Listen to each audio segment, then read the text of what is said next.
I'm Blair Best. It's Tuesday here on The Story, and tonight, for the first time in more than a century, bison are roaming through parts of the Northwest, why some say it could help the ecosystem. Plus, a push to extend Metro's supportive housing services tax past 2030 is dead for now, why the plan for the November ballot fell through. But first, a last-minute move in Salem to a bill has Multnomah County leaders furious. While they try to build up the county's Preschool for All program, state lawmakers are trying to shut it down. And it's our big story tonight.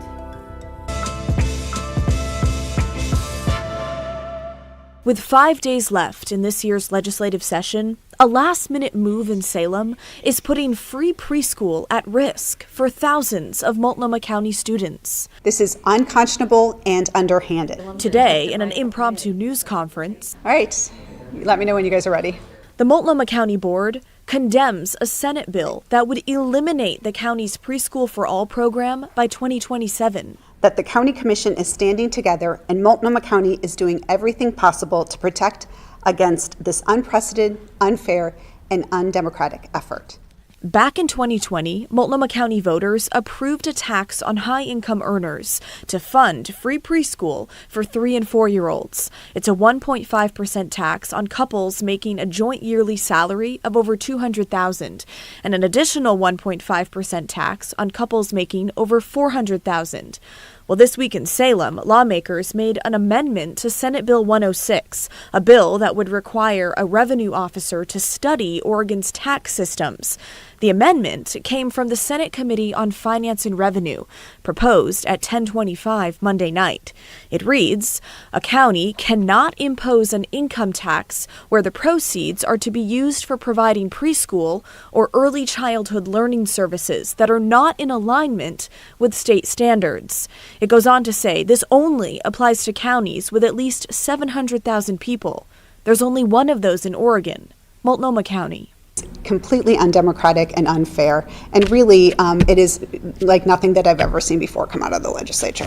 And so this is not a good move by the legislature to overturn the will of the voters in Multnomah County, but also the support that this program has. One member of the Senate Committee on Finance and Revenue responded to our interview request. Senator Vega Pederson's office said she has no comment. I encourage the legislature to care about the economic well-being of Multnomah County, but I significantly question their economic understanding of the value of Preschool for All. Now, this comes nearly 2 weeks after Governor Tina Kotek sent this letter to Chair Jessica Vega Pederson, warning that the Preschool for All program was on a, quote, unsustainable trend, pushing high-income earners out of the county. In April, a county audit said the program had been slow to meet goals. This is a program that is still relatively new, and so we are continuing to grow, we are continuing to learn, we are continuing to have process improvements as we have more conversations with providers, with families, with children, with the workers. The county chair says the program is on track to provide free preschool to every 3- and 4-year-old in the county by 2030, with nearly 4,000 seats paid for this coming year. Oh, good swing. You're going to drive the high-income people out of Portland, and then you won't have the tax base to support things like this. And I think the Preschool for All, I've got a lot of friends who don't qualify for it and are fairly high income, and they're really seriously considering moving out of Portland because of the tax rate. An argument Commissioner Megan Moyer disputes. One, I don't concede that I believe. Commissioner Moyer represents District 1, which includes parts of the Central East Side and everything west of the Willamette River, where many of the people who pay this tax live. Why are families looking to move? I have never once heard that the reason a family with children and highly skilled upper income earners left Multnomah County was because of a Preschool for All tax. Since May of 2020, Multnomah County has gained over 5,000 Preschool for All taxpayers. That's according to the Portland City Revenue Division. And we're one of those rare families that we both benefit from and pay into Preschool for All. And we're thrilled to do it. We think that it's an extremely wise investment of public dollars. Jonathan Pulvers has one child in the Preschool for All program at this Central East Side community school. It has been by leaps and bounds the most wonderful thing that government has ever done for us. I think it is our responsibility, looking at the economic future of Multnomah County, to think not just about our tax base today, but our tax base in the next 10, 20, 30 years. And I am telling you, one of our challenges is how do we retain and attract highly skilled workers who are in their 20s, 30s, and 40s. And Preschool for All is a direct benefit to that demographic. So if the amendment as written passes, the tax that funds the program would no longer be collected, not even for 2025. Reserves for the program would be used to keep it afloat until 2027. Now, just a few hours ago, the Senate Committee on Finance and Revenue, where the controversial amendment came from, held an information session on this bill. Members of the Multnomah County Commission, including the chair, showed up to testify in support of Preschool for All. Lawmakers brought up concerns that the state already offers 3 preschool programs. The state programs are only available to lower-income families, and while that is a goal of Preschool for All, earlier this year, Chair Vega Pederson rebuked a call from the county auditor who suggested the program verify a family's income and documentation. The chair said that could create undue barriers. Here are some of the concerns coming from state lawmakers today and some of the back and forth between them and the county chair. Listen. But we also want to make sure that we're not duplicating services. The state is investing a lot of money in our Department of Early Learning. And if we are duplicating those monies and those monies are being wasted in certain communities, we may have to make different decisions. They're concerned about what the impact this is having on the economy. But I did not hear anybody say anywhere, the governor's office or anybody saying anybody in the legislature. I don't think anybody is interested in making it so there aren't slots available. I mean, I've not been informed of anybody wanting that to be the outcome. And I certainly don't want to see anything happen to any of the slots. The question is, can we maintain the slots maybe in a way that's more economically responsible? I mean, using tax dollars in a more fiscally responsible way. It's been discussed that you probably have approximately $480 million in reserves that have come into this account. My question is, if we want to really help other communities and all Oregonians access preschool, are you willing to give up your share of those dollars that are being unutilized? I think, Chair Meek, thank you for the question. I would say that only if Multnomah County voters and Multnomah County taxpayers would no longer have to pay into that state system that are supporting those state seats. The issue is that, but I have a little bit of heartburn with the program you're invoking now, is that there's no means testing. We are doing our best to make sure that those that need it the most, those that are not, that can't afford it, have the access available. And so those are some of the criticisms that I have. The governor telling us tonight that she is aware that lawmakers are frustrated by Multnomah County's lack of urgency to address issues related to the program and understands that legislative action is under consideration. So, what do you think about this proposal to end Preschool for All and the tax that funds it? Should the program and tax stick around? Why or why not? Email us at thestory@kgw.com or call and leave a voicemail, 503-226-5090. And while we're talking about local taxes, let's widen our view from Multnomah County to the metro region, adding in Clackamas and Washington counties. A renewal effort for the Supportive Housing Services, or SHS tax, will not be on the ballot this November. Now, that decision was made by the Metro Council today after the results from this poll that we brought you last week. Just about 46% of likely voters this November said they would definitely or probably vote to extend the tax. 39% said they would definitely or probably vote against a renewal. The researchers concluded, in sum, a potential measure to reauthorize the Regional Supportive Housing Services tax would face a challenging path to passage in November 2025. The poll found a growing number of people don't believe the program is working as intended. The tax, paid by higher income households and large businesses across the 3 counties, funds about half the region's homeless services. But since it was approved in 2020, homelessness in the region has only gotten worse, despite the hundreds of millions of these dollars generated and spent to try and fix it.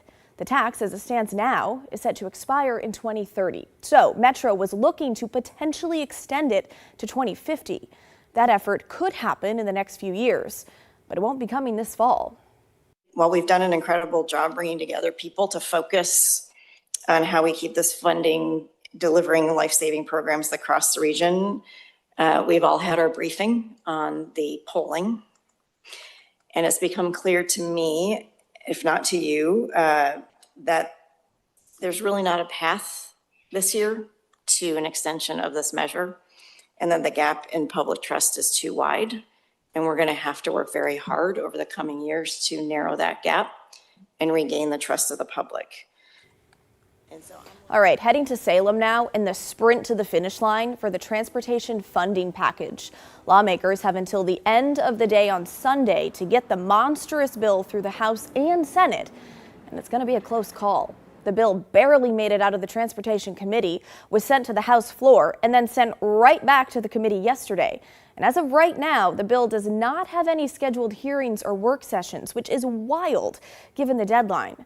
The idea when it was sent back to committee was to amend it further, since the previous version did not appear to have the votes to pass. But that means between tomorrow and Sunday, so 5 days, it will have to pass out of committee and both chambers before reaching the governor's desk. A tall task for any piece of legislation, let alone one that could include some major tax and fee increases.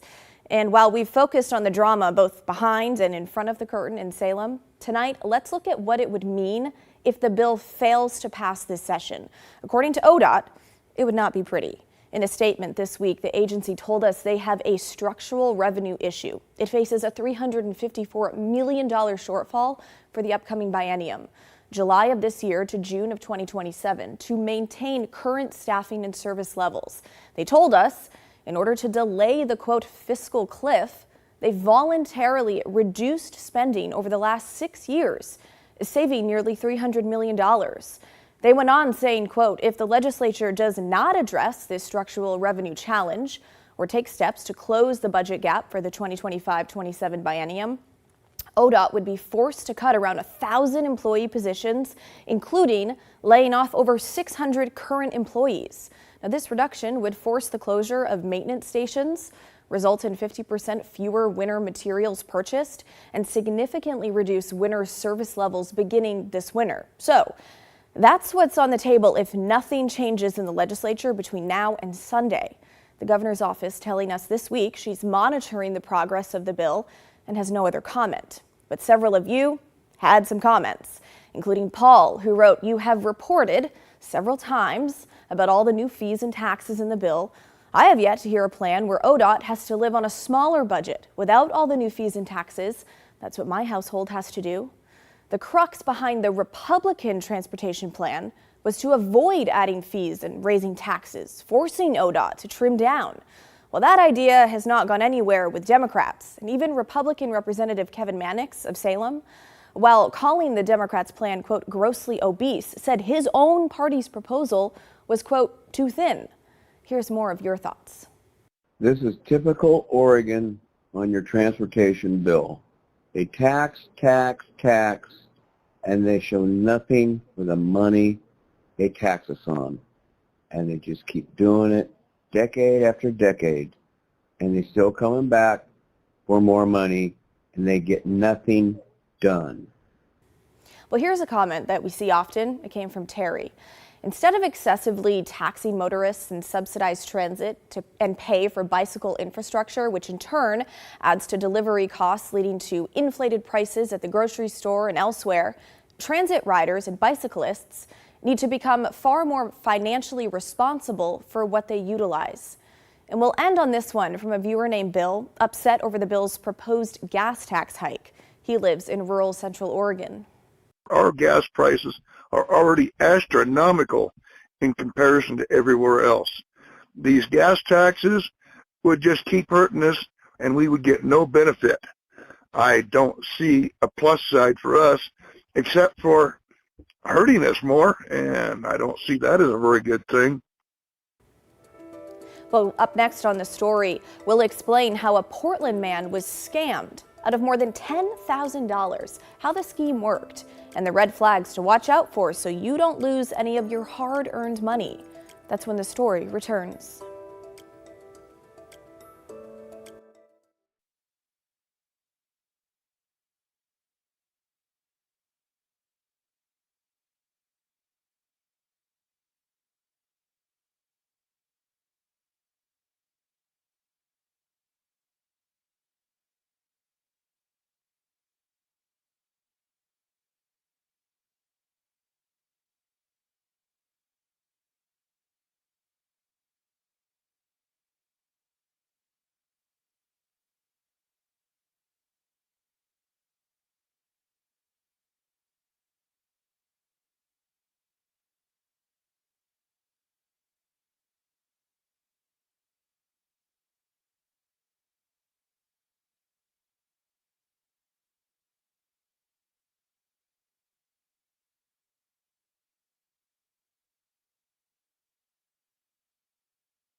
Now to a scam alert after a local elderly man lost more than $10,000. It all started with a phone call. The person on the other end of the line informed the 87-year-old that he'd won second prize for the Publishers Clearinghouse, but that prize didn't exist.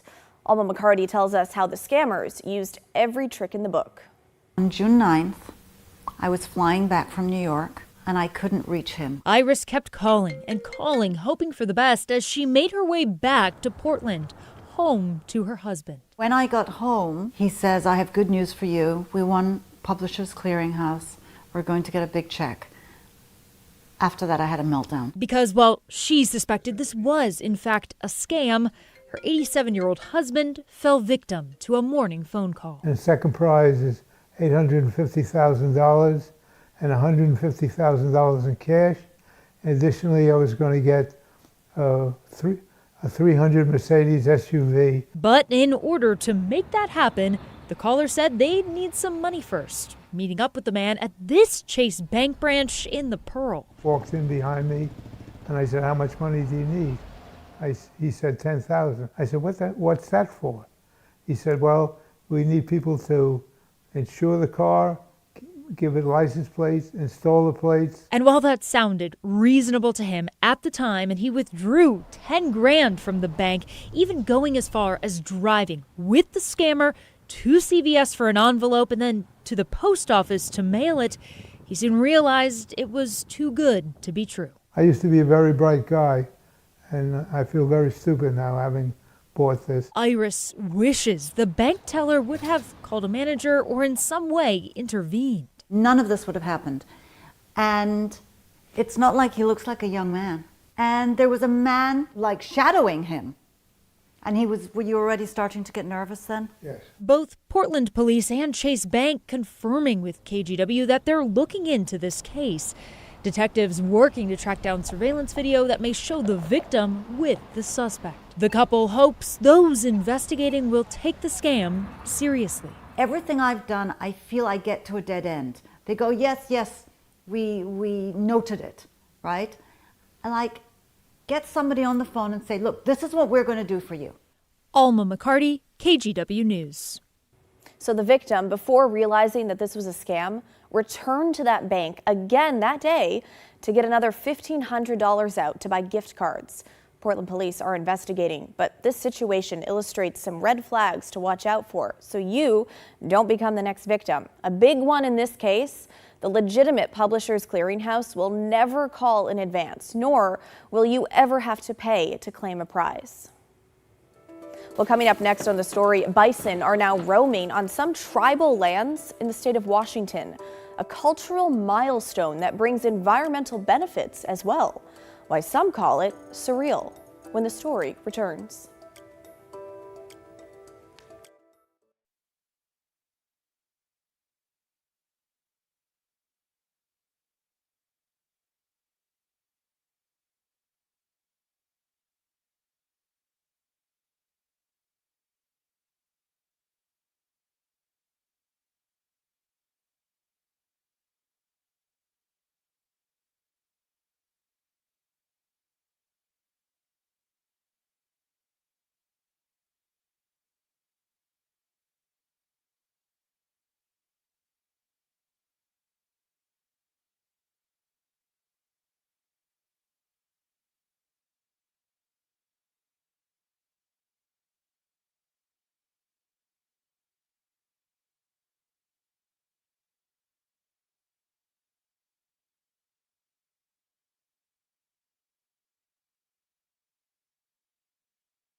To eastern Washington now, where a new generation of bison are now roaming on tribal lands after nearly 2 centuries. Cody Proctor with our Environment Northwest team shows us how the reintroduction is not only improving the ecosystem, but deep cultural connections as well. For the first time in a very long time, a new generation takes its first steps on the Colville Confederated Tribes Reservation. To actually come out here and witness it, and they're just these tiny baby calves, it's kind of just makes your heart warm. These bison calves are among the first born on the tribal land here. They've been gone from here for at least a couple hundred years, 150 years, almost 200 years. Go! In 2023, the Colville tribes got the opportunity to introduce bison to their own lands. While bison weren't widespread across the inland Northwest, they hold a deep traditional meaning for the tribes here. The first 30 head of bison were released near Buffalo Lake. It is kind of surreal in a sense to see, you know what I mean, like there's actually buffalo here now. But they're more than a symbol. These bison are changing and improving the ecosystem. There's some somewhere between here and Swawilla. Colville Tribe's fish and wildlife biologist Sam Rushing monitors the bison, treating them as a wild herd. A lot of other species have coexisted with bison for thousands of years. As a keystone species, bison help maintain healthy ecosystems. Their grazing creates nesting grounds for birds and promotes plant diversity. Rushing also expects them to help water resources. They don't tend to spend a lot of time right down in the creek bottoms like domestic cows will. You know, they'll come down for a drink of water, but then they'll move off and stay out of the creeks and streams. Compared to cattle, bison protect creek and riverbanks that serve as critical habitat for fish and wildlife. But beyond the environmental support, the bison also reconnects the tribes to their cultural heritage. At the moment, the current population for this bison herd is just over 45 members, but eventually the tribes would like to get that population up to a level they consider to be sustainable, meaning they can be harvested by tribal members. In January, Fish and Wildlife hunted their first bull, part of sustainable management, with the meat set aside for ceremonial purposes. We have this spiritual connection to all our foods, and nothing goes without any sort of respect and honoring. So I have no doubt that we'll get to that level. It's just going to take a little bit of time. What is that level? We're still kind of determining that. So there needs to be kind of some assessment done on range conditions to see what the habitat can support. Currently, the Colville Tribe's Fish and Wildlife team's reviewing a draft of their bison management plan, laying the groundwork for both the future of the herd and the future of the tribes. It's kind of healing to reintroduce new species, for your spirit. It really helps that healing process, the trauma we've gone through, to see a lot of these back on the landscape. For Environment Northwest, I'm Cody Proctor.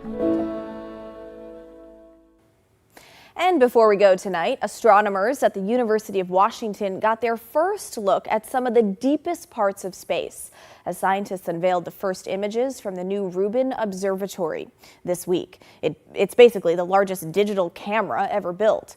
UW spent nearly 20 years on the project, helping design the facility and its systems, which sit atop a mountain ridge in Chile. The project is funded by the U.S. National Science Foundation and U.S. Department of Energy, and it'll survey the southern sky for the next decade, hoping to take images of 20 billion galaxies.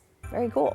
Well, that's the end of our show, folks. Thanks so much for watching. The good stuff is coming your way next. And don't forget, everyone has a story to tell.